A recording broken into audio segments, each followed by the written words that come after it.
Welcome to the Modern Real Estate Investor Podcast, where we interview the biggest and most successful real estate entrepreneurs, investors, and capital raisers in the world to provide you with the tool sets, the mindsets, and the skill sets to help you conquer yourself, your life, your marriage, and use real estate as your wealth creation vehicle so that you can live a more successful, happy, and fulfilled life of growth and contribution.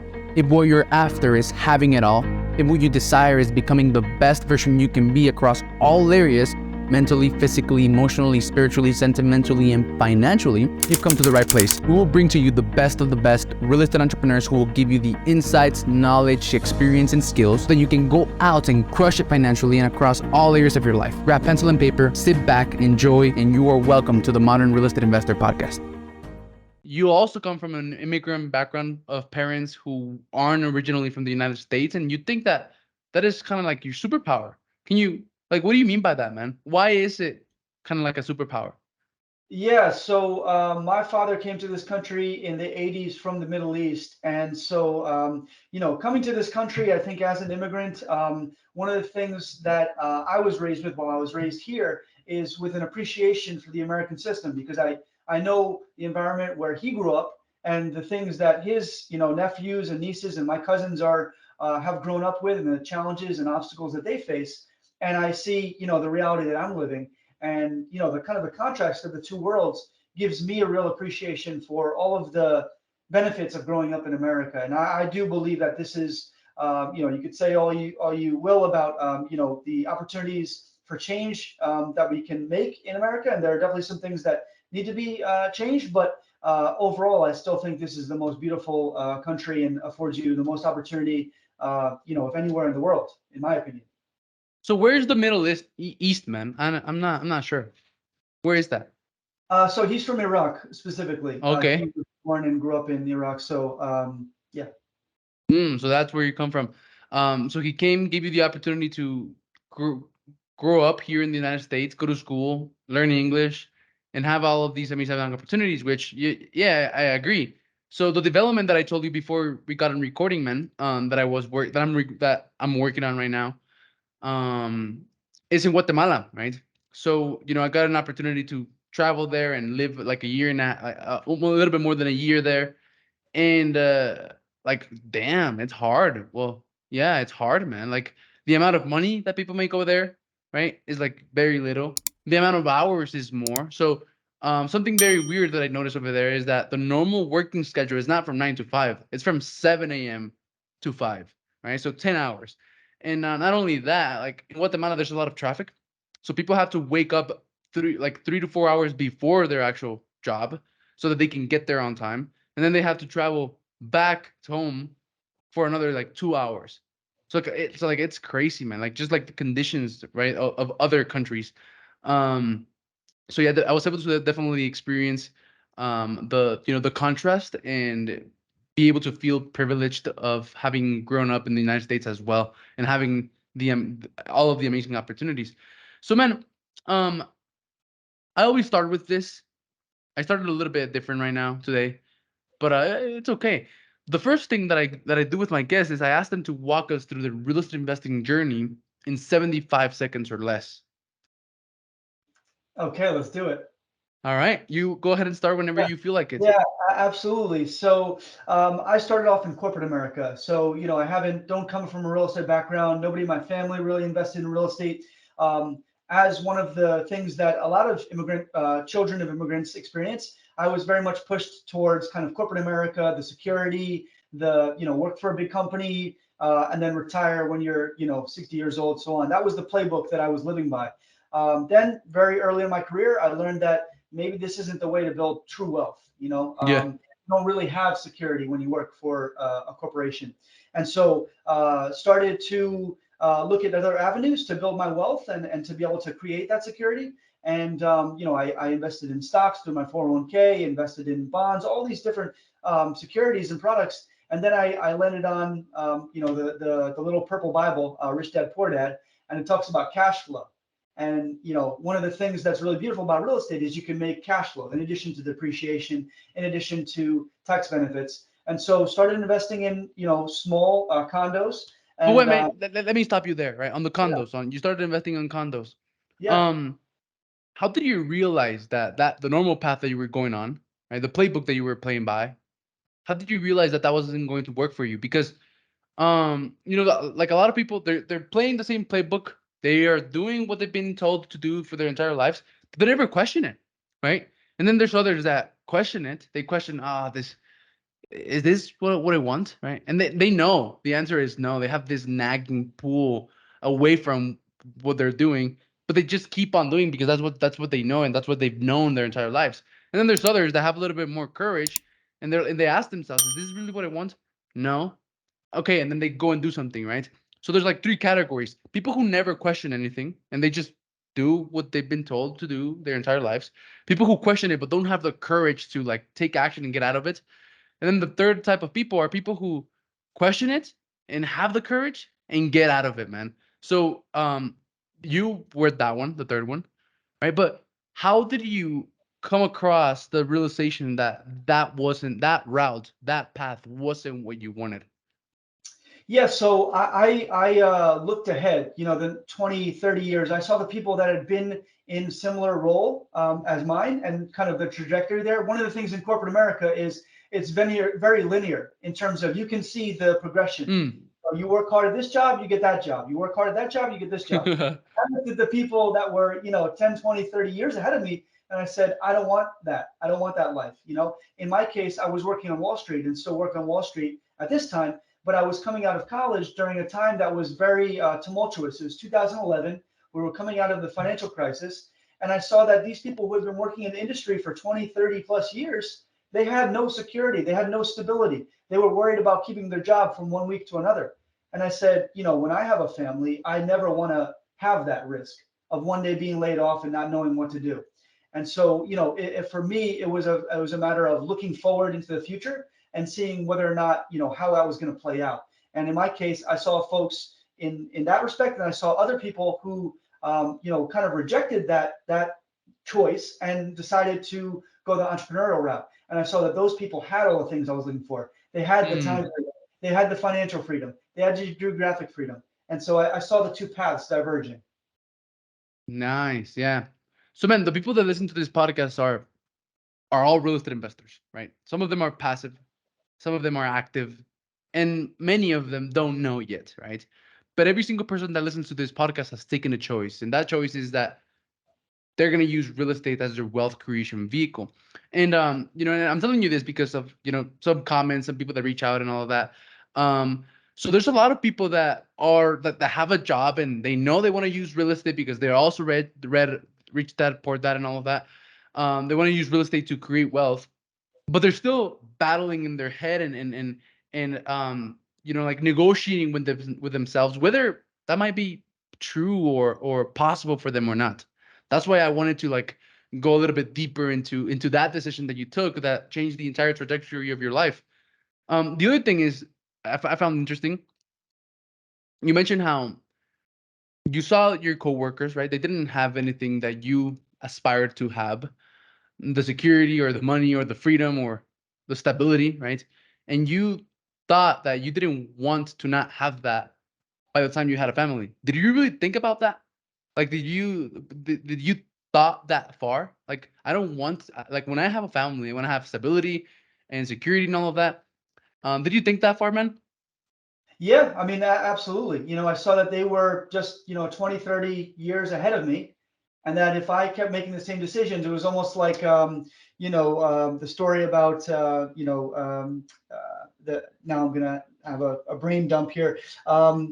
The story with Scrooge, right, where he sees his future if he continues to make the same decisions, Mm, and he sees that things are not going to turn out the way he wants them to. So for me, I saw these individuals, my colleagues I was working with, and the people that I was, directly reporting to, and clearly they weren't living a life that I wanted to aspire to live. I knew that I was capable of more, and so on the other side, I saw examples of people that I did want to emulate in terms of all these different aspects of their life. They were, doing these really exciting projects. They were, really excited about their life. They had the stability. They had the freedoms that we were talking about. yeah. And so I chose that path. It wasn't even a decision. It was clear to me that this was the path I was meant for. Mm, cool. So you read that, reached that part, that tried many different things, stocks, bonds, and all these wealth building vehicles and tools. And then you landed in real estate. You started investing in condos, right? So now you can keep on going, man. Yeah, for sure. So I decided to, go after the lowest hanging fruit in real estate, which for me in our area was condos. It was the cheapest kind of entry level real estate I could get into. So I bought a condo originally to live in, and then I rented out two of the rooms as well. I didn't know about house hacking or any of this stuff. I just thought this makes sense. So did Yeah. I did that. Many people get started in real estate doing that, and it gave me some confidence. I think, the first deal is never going to make you rich. It's about building your confidence and developing momentum. And then so from there, I bought a couple more condos. Eventually, started thinking, okay, how do I scale this? How do I get bigger faster? And got into small multifamily with a partner at a time. And one thing led to another, where we were doing 2 units, and then 3 units, and then 5 and 10, and it went from there. And you started and then you went eventually, right? Went into multifamily, which Exactly. is commercial multifamily, which is 20 units or more, right? So is that what you're focusing on right now? Is that your focus, commercial multifamily real estate? Yeah, exactly. My focus is on commercial multifamily real estate, predominantly in the southeast, which is where most of our portfolio is. And we're continuing to scale, just like we were, when we were doing 5 units, looking to do 10 units. Now we're, doing 100+ units. So the southeast, the southeast include Texas as well, or no? No, Texas is not one of our target markets. Mostly the Carolinas and Kentucky. All right. So North Carolina and Kentucky. So do you have any opportunities right now that you may want to share with the audience that you could and are able to share with the audience?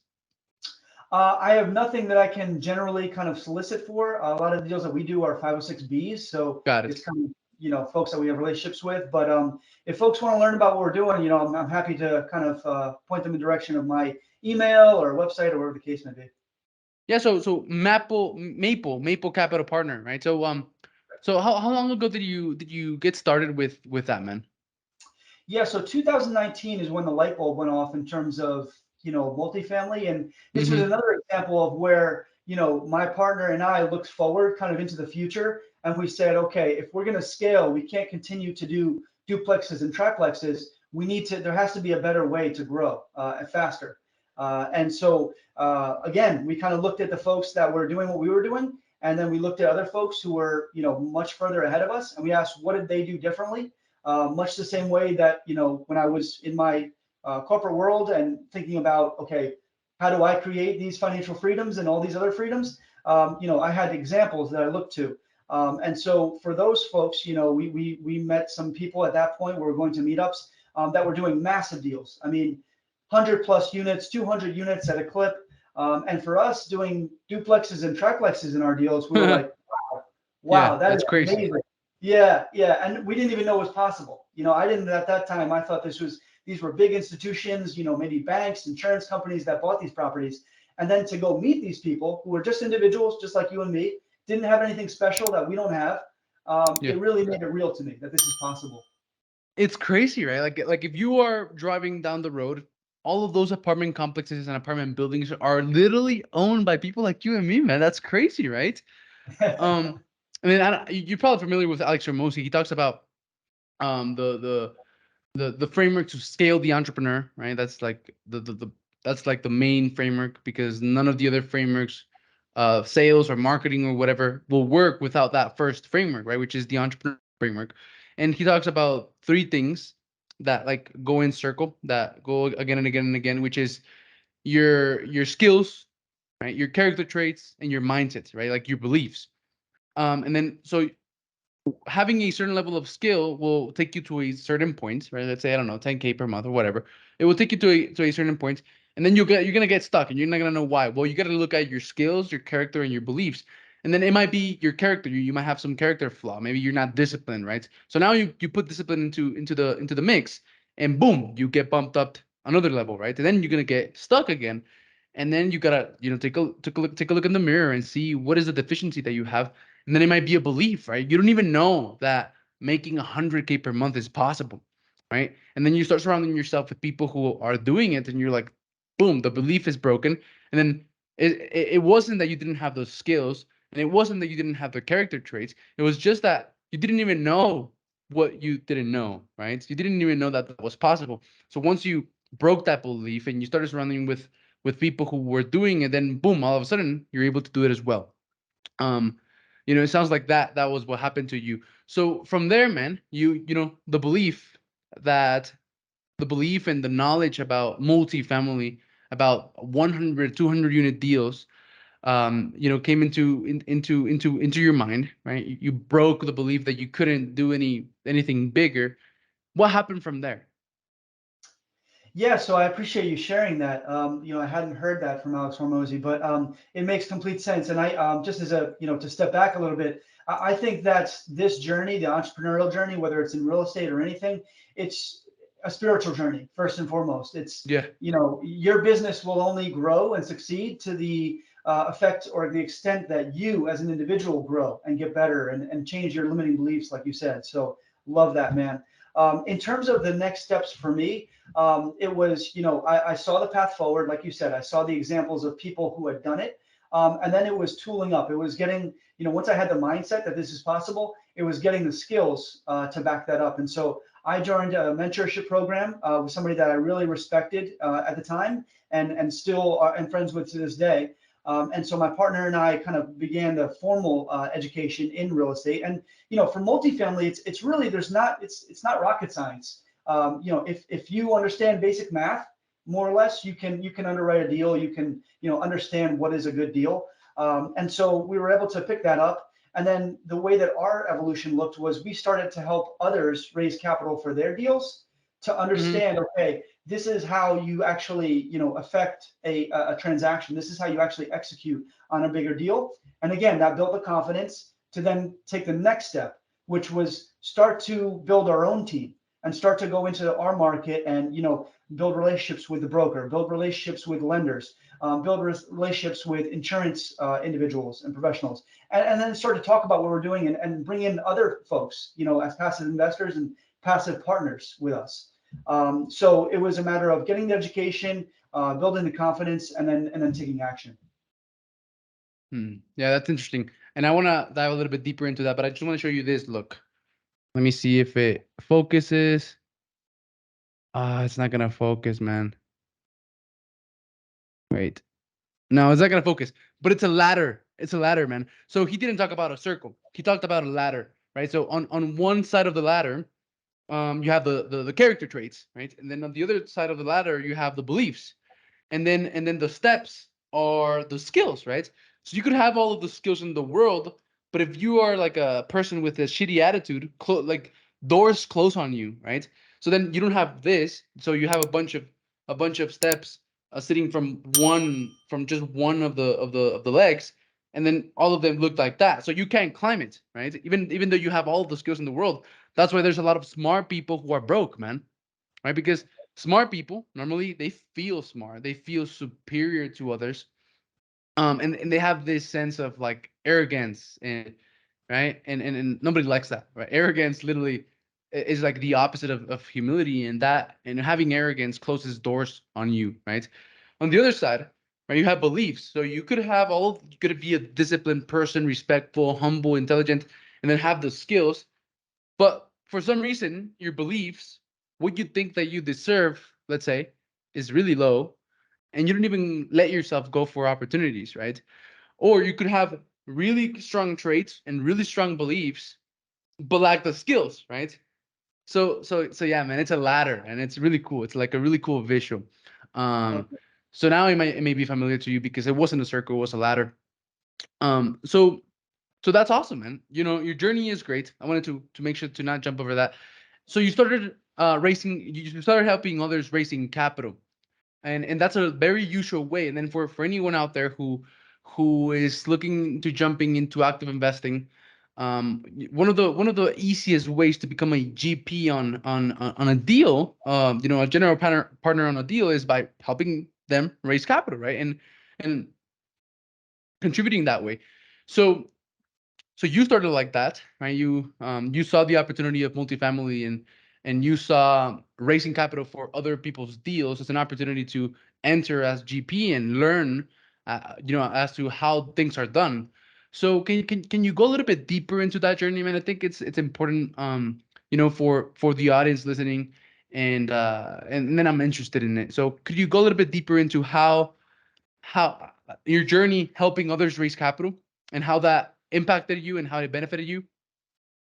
Yeah, absolutely. I think there were a lot of intermediate steps there between us doing what we were doing, and then eventually kind of helping others raise on their deals. But I'll kind of summarize that step of the journey. So we were in a mentorship program working with someone that we really respect and somebody that we really wanted to learn from. And there was an opportunity. He had seen that we, were hungry, we were motivated, we were taking action every day. And so he decided to, give us a hand in terms of bringing us along with him on this journey. So I would say in terms of folks who are trying to get started, I think the key there is, and this is a phrase I'm going to steal from somebody else, but the key there is being of value to valuable people. Hello, morning kings and queens. At my company, Millionaire Network Automation, we believe in the power of networking. We believe that in real estate, your net worth is your network. This is why we help real estate investors raise capital by connecting them with their ideal investors and helping them build a massive network of their ideal investors in less than 30 days and with only 4 hours of work per week.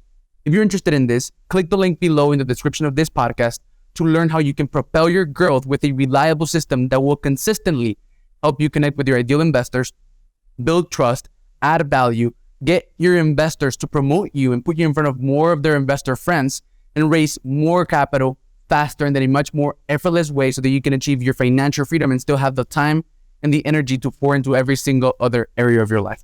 So go watch the training, and you're going to have the opportunity to book a call to talk about how you can get this 100% done for you system implemented in the next 5 days.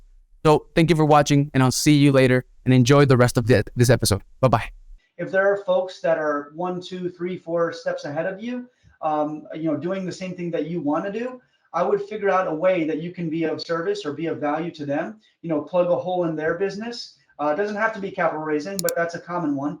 But to fill a void for them and ask nothing in return. I mean, I think that was also key. You touched upon humility there and how important humility is in terms of growth.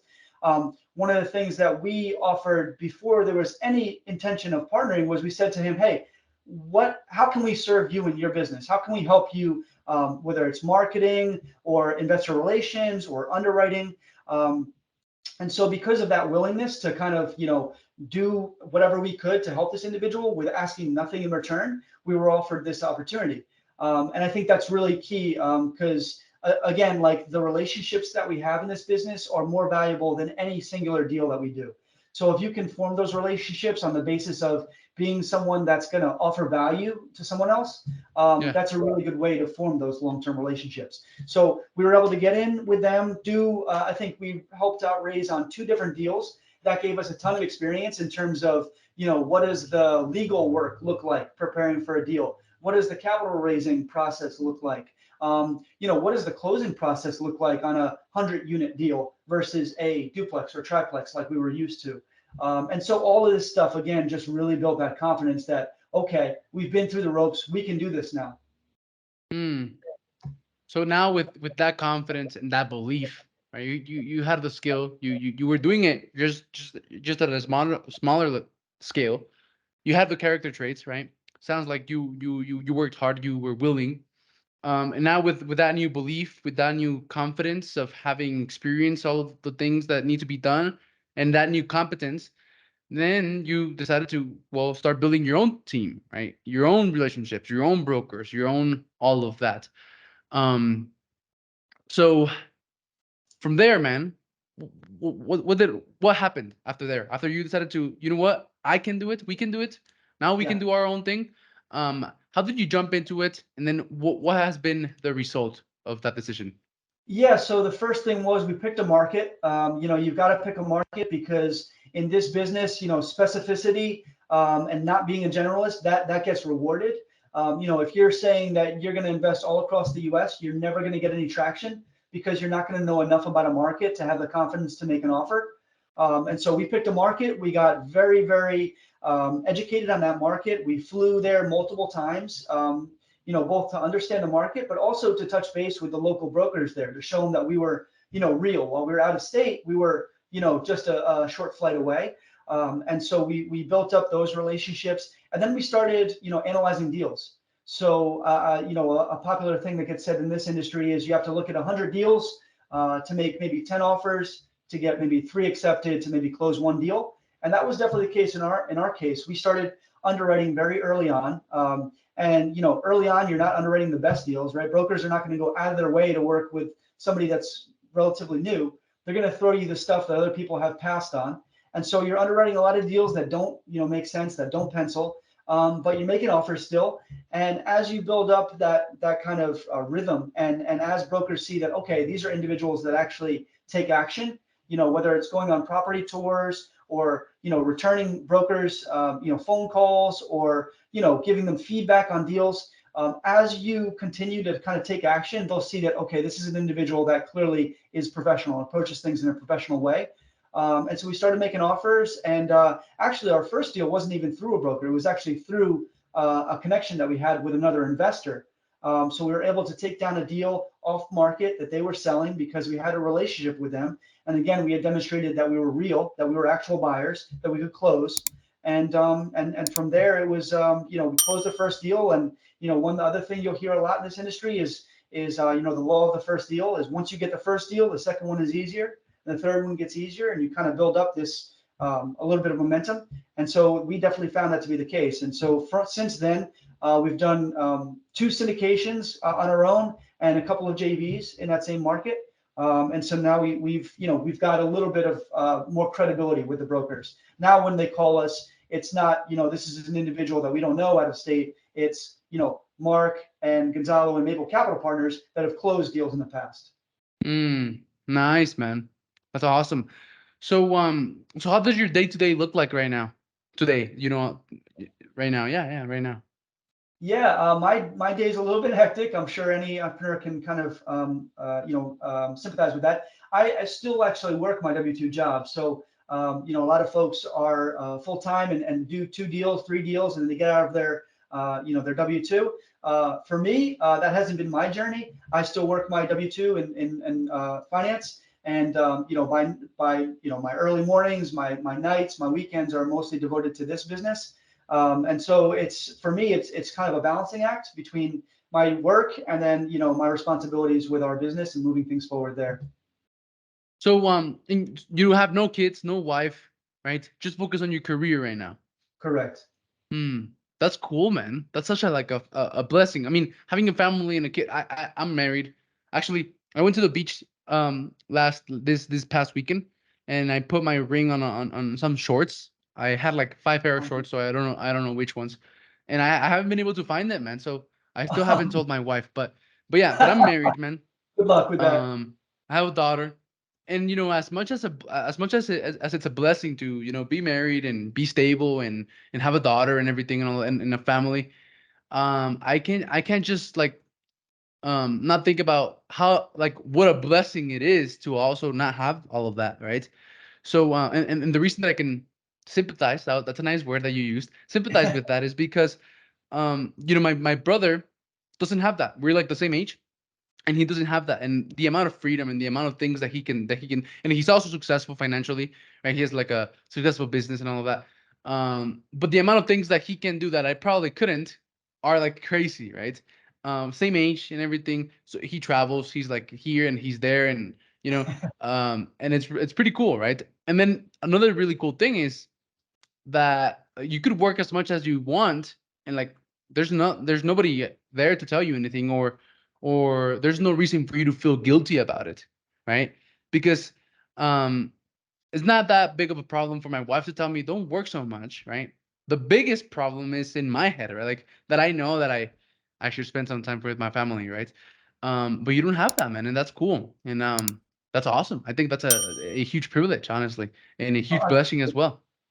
Yeah, no, absolutely. And I'll be the first to say that, I have some advantages that maybe some other folks don't. But then again, there are some other advantages that somebody with a family may have that I don't, Yeah, for sure. Everything. I mean, that's a blessing, like you said. I think the key is whether you have a family, you don't have a family, you have other obligations, whatever your circumstances are. If you look at real estate, there's somebody that's been in your situation that's been tremendously successful beyond your wildest dreams. Or worse. or worse situation. You're absolutely right. With So less time, with less money, with less connections, with less resources, right? exactly. Tony Robbins, I know other folks talk about this. It's never a matter of not having the resources. It's a matter of not having the resourcefulness. Yeah. So whatever you're going through, if somebody else has done it, there's a way to do it. Hmm. So what's your job, man? Yeah, so I work on Wall Street. I'm a portfolio manager. I manage portfolios of high net worth and ultra high net worth individuals who invest in municipal bonds. So they invest in basically city and state debt loans to New York City, to the state of Alabama, to different local municipalities to fund different projects like roads and schools and bridges. Mm. And have you like, I don't, maybe you have, right? Build relationships with them to try to get them to invest in your multifamily deals? No, I can't do that. That would be kind of, strictly speaking, that would be a little bit of a no-no because it's a conflict of interest with the company that I work Mm. for. So I don't do that. But the thing is, the job has offered me a bunch of skills that are kind of transferable in terms of, when I look at a deal that's $7, $8 million, while that may scare some people, working in financial markets and working with folks who have been tremendously successful in their businesses, $7, $8, $10 million. Those numbers don't scare me as much. I think that's Yeah. a really big benefit, not Uh-huh. having the fear of these big numbers. And then a lot of the transferable skills involve also, financial analysis, being able to look at investments, things like that. Nice. So man, and when it comes to real estate, there's a bunch of things that have to be done, like finding the deal, analyzing the deal, underwriting it. You have to raise capital, you have to operate it, you have to build a team and all of that. What is like your superpower? What is it that you focus on? Like you said right now, um, like generally, it's not about being a generalist, but about being very good at one thing and then just making that your thing. I really agree with that. That's actually one of the main things that I think hold entrepreneurs back, like wanting to do everything. So that was a big problem for me. At the beginning, I didn't have a niche, right? So I wanted to serve everyone, man, and that's crazy. And if you had ever questioned why that is, why would anyone want to, for example, buy real estate in the entire United States? Why, right? I mean, it's very common, but why? Like, if you question it and you think about why, it comes down to one simple reason, man. You want to know what it is?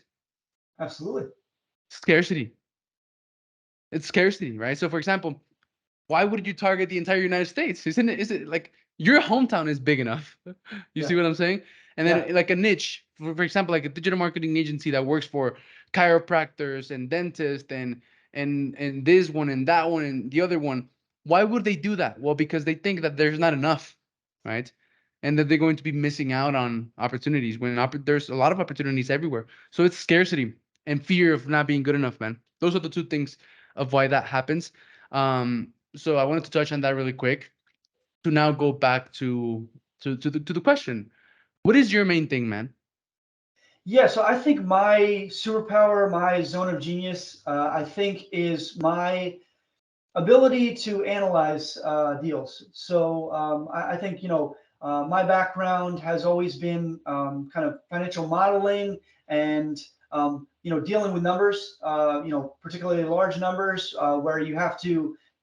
I think numbers tell a story. In my case, so I have a background in accounting and math and things like that through school and through other certifications that I've done. And so I think that first and foremost, as an investor, it comes down to numbers. It's a very numerical thing. And I think, whether it's you or somebody else in your team, somebody has to be comfortable with the numbers. It doesn't necessarily have to be, you underwriting the deal, but you have to have somebody in your team whose core competency is analyzing the deal.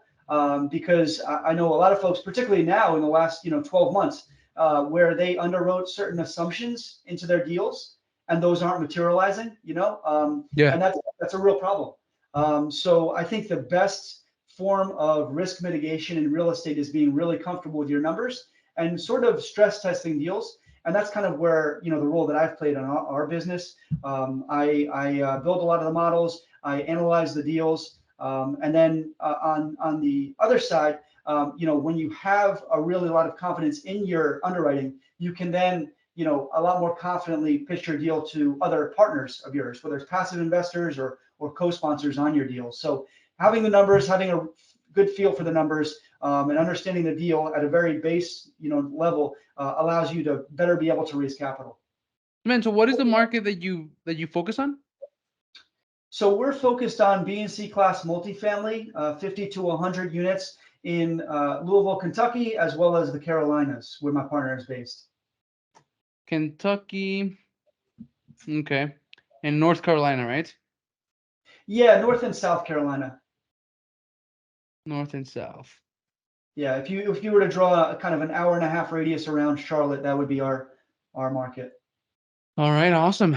So man, can you tell me a story that makes your deal analyzing and underwriting superpower evident? Yeah, I mean, countless times we've been brought deals where folks have said, "Hey, we need, some partners on this deal, and we think you fill a lot of the void for this deal, a lot of the gap for this deal that we need." And we've passed on, frankly, probably 99% of the stuff that others bring us, we'll pass on because we find that our underwriting standards are a little bit more strenuous, a little bit more conservative than maybe others. Frankly, a lot of the benefits that you see in underwriting don't show up until 1-2 years down the road, where you're able to outperform your underwriting. I think that's the key, is like, you do all this work to form this underwriting model, but once you take over the asset, once you take over the property, no real performance actually matches exactly the model. So it's willing to pivot, but also building into your assumptions, building into your projections, a little bit of wiggle room to give you, just for the uncertainty that goes on into any deal. These are big assets, that we're buying. There are a lot of unknowns, and part of the journey of being a multifamily investor is being comfortable with the unknowns and protecting yourself in the event that the unknowns arise. So, whether it's carrying reserves, whether it's, getting the right type of debt, or whether it's overestimating your construction budget, all of these things matter in terms of how you ultimately, perform relative to your investors' expectations. And all of those things have to do with deal analyzing and underwriting. Yeah, absolutely. And yeah, it's like a business plan, right? You make the business plan, but the business execution never goes like the business plan, right? Yeah. And another point that I really find interesting is that uncertainty, right?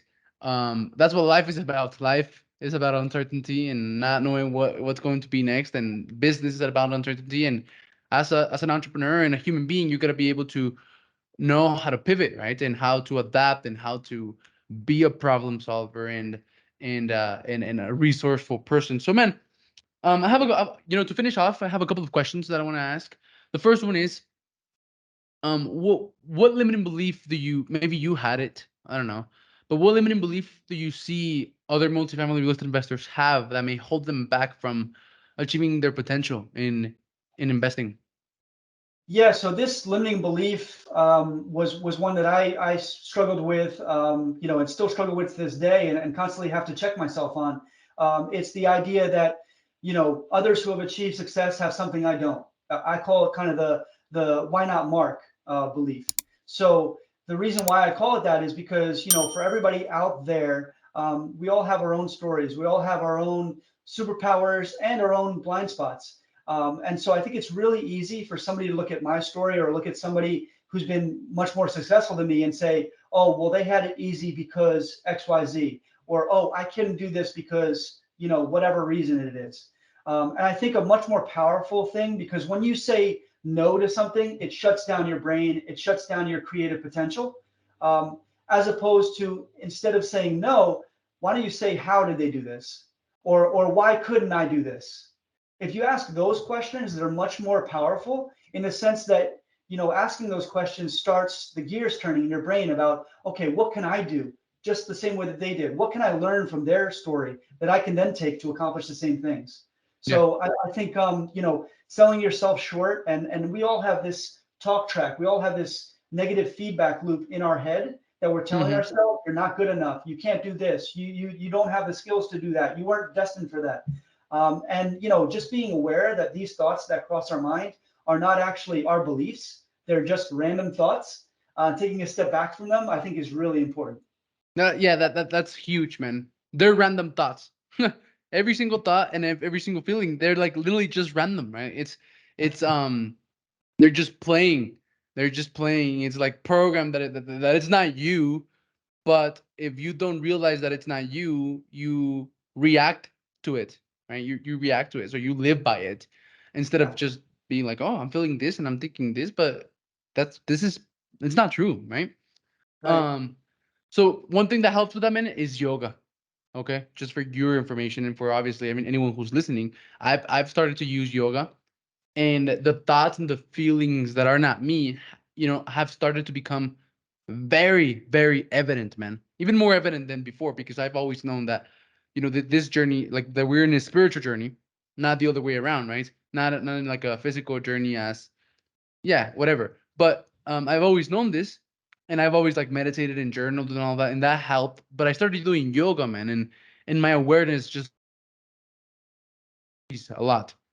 The other thing that I wanted to mention is um that you mentioned is not being good enough. So the root cause of almost all limited beliefs that I come across in my experience are scarcity and not being good enough. So for example, why would you say, well, he had it easier, or it was easier for him because, right? Instead of asking, well, how can I do it, right?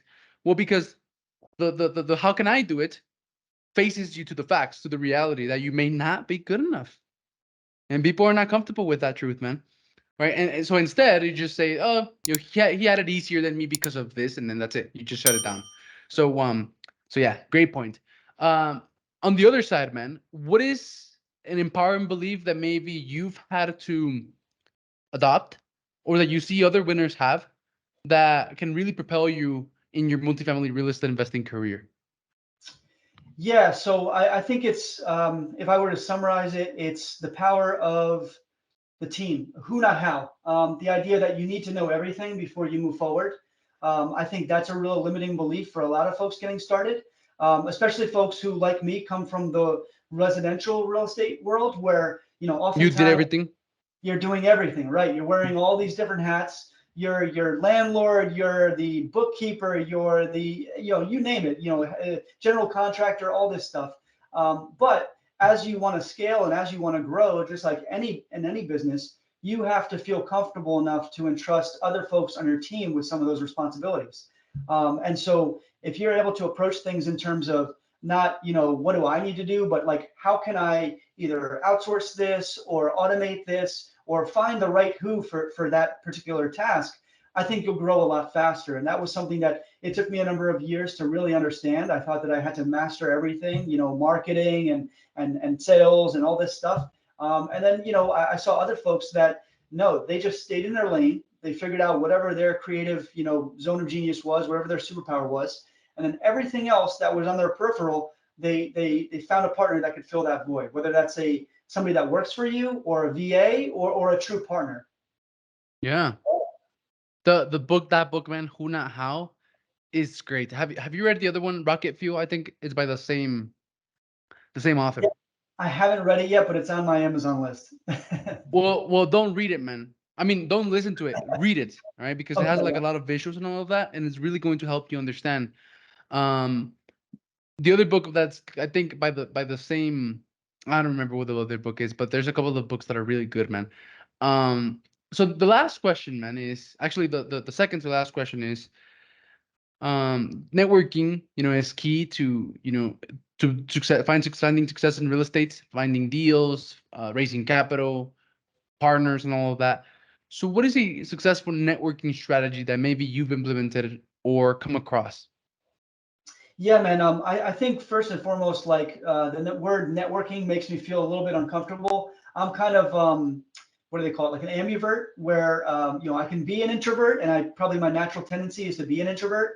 But I can also put on a face and socialize with folks. But I've always felt a little bit uneasy, almost like a little bit queasy about the word networking, because for me, it sounds so false. It sounds like you're forming a relationship to get something out of somebody, and it feels Yeah, like transactional. for So sure. the terminology that I often use is just like making friends. You know what I mean? Like, one of the beauties of real estate is that you get to choose who you work with on any given deal.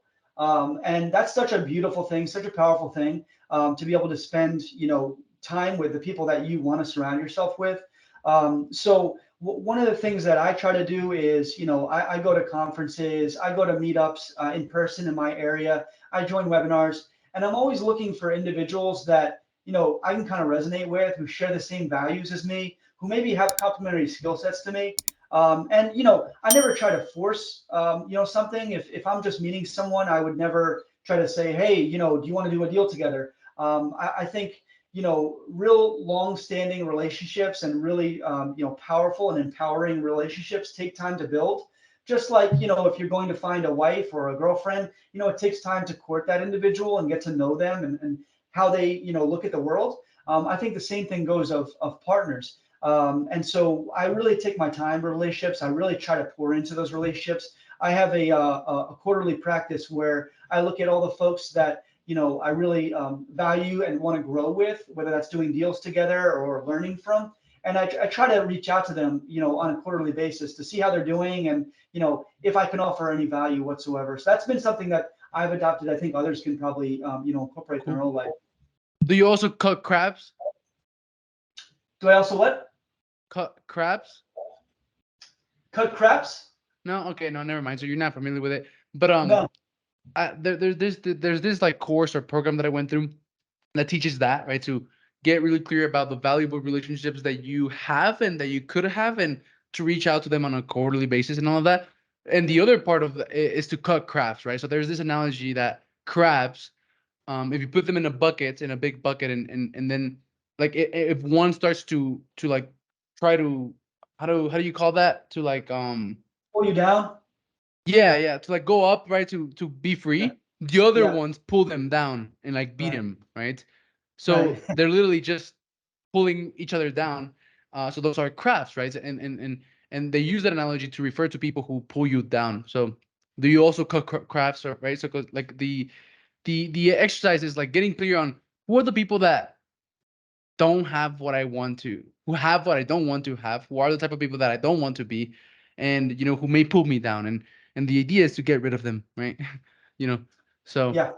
I so think man, that's so powerful. I think like just as important as choosing the right relationships, just as important as that is choosing to avoid the folks that maybe don't have the right type of energy, or maybe, aren't striving to be better like you are, or maybe toxic, whatever the case may be. It's avoiding that energy. I think you really have to protect your peace, protect your energy in life to be successful. And the folks that you surround yourself with and spend, your days with, those are the folks that you're going to look like at the end of the day. for sure. So Mark, where should someone go to connect with you or find you or reach out to you about some possible deals in Kentucky or North Carolina? Maybe they have deals, or maybe they're looking for an opinion, or maybe they just resonated with you and they're like, oh, this guy has similar values and beliefs that I have, and I want to reach out to him, right? Where would be the best place for people to contact you, reach out to you, and find you? Yeah, man. So I encourage anybody that wants to connect, whether it be for deals or just frankly, Making if friends. making friends. Yeah. If there's any way that I can serve others, that's what we're all here for. I truly believe that. So if there's a way that I can help others that they think, my email is Marc, MARC, at investwithmaple, MAPLE, like the tree.com. They can also get in touch with me through our website, investwithmaple.com. And then the last thing is, I know I probably shouldn't, but I still give out my phone number as well if folks want to reach out to me. It's a 908-319-4351. Feel free to reach out and we'll schedule a time to talk about, your journey. Cool. Awesome, man. Well, it was a pleasure talking to you, man. Getting to know you and getting to learn from you a bit. Thank you very much. I've had a lot of fun. All of that information that you just mentioned, my team is going to make sure that it's in the footnotes of this podcast wherever it appears. That's gonna be nice. And it's been a pleasure, Mark. Thank you very much, man. And yeah, I'll see you later. Pleasure's all mine, Alex. Really appreciate it. This is fun. Thank you for listening to the Modern Real Estate Investor Podcast. We want you to know that we love and appreciate you, and we are super grateful about being part of your journey of becoming a successful real estate entrepreneur and having it all. Please share this episode with a friend who you think will be impacted positively. Send it to someone who you know is interested in real estate and dreams of having it all and being the best they can be across all areas. And if you thought this episode was really valuable, share it on your social media as a post or a story. We have a special gift for all of those who contribute to the Modern Kings and Queens movement. So for those of you who decided to share this episode and help us spread our message, send me a message letting me know on any social media platform at Alex Ramirez, the Modern King. I have a special surprise for you. Thank you for watching, and I'll see you later.